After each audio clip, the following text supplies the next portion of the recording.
Thank you very much. ভালো ছিল।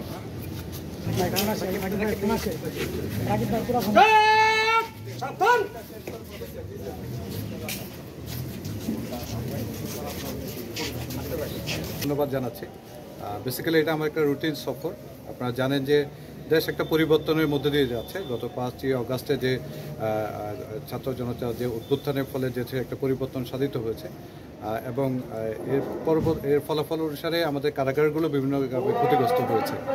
তো তার এই ধারাবাহিকতায় আমি যে আজকে যে পরিদর্শন বেসিক্যালি কারাগারগুলো যে নিরাপত্তা ব্যবস্থা এটা পর্যবেক্ষণ করা আমার একটা উদ্দেশ্য।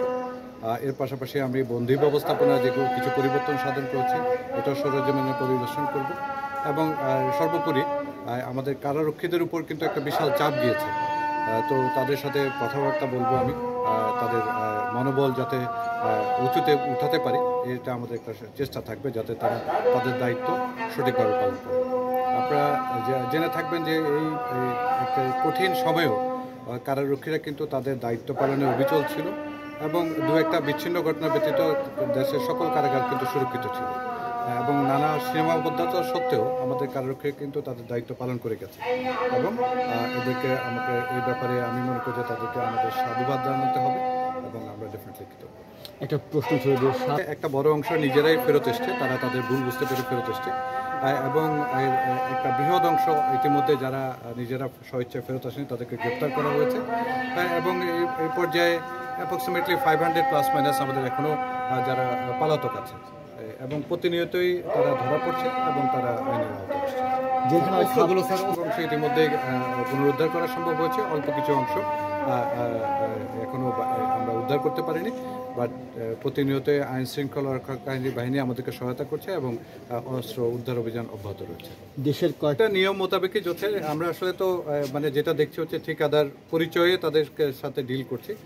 কেউ যদি দায়িত্ব পালনে অথবা কাজ করতে অপরাগ হয় নিয়ম মোতাবেক তাদের বিরুদ্ধে ব্যবস্থা গ্রহণ করে ইভেন তাদের কন্ট্রাক্ট বাতিল করা হবে, প্রসিডিওর মেনেই হবে এবং প্রয়োজন বোধে আমরা নতুন ঠিকাদার নিয়োগ করে কাজে কিনব।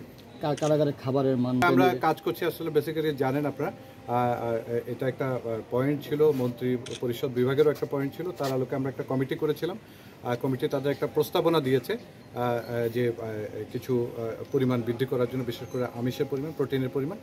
তো ওইটা নিয়ে আমরা অলরেডি প্রস্তাবনা আমাদের মন্ত্রণালয়ে প্রেরণ করেছি, যদি সরকার অ্যাপ্রুভ করেন তাহলে ওইটা ইমপ্রুভ করবে। স্যার একটা প্রশ্ন ছিল, সেক্ষেত্রে মানবাধিকার লঙ্ঘন হচ্ছে বা ঠিক এই বিষয়গুলো নিয়ে আপনাদের কোনো পরিকল্পনা আছে?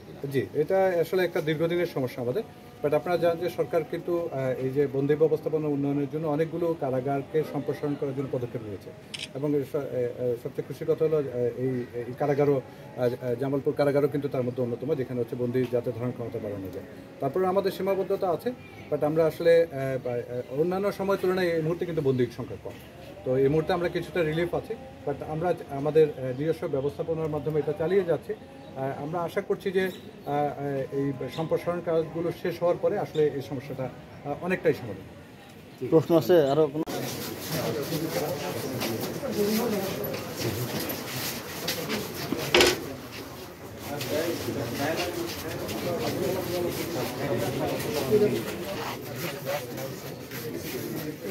এটা নিয়ে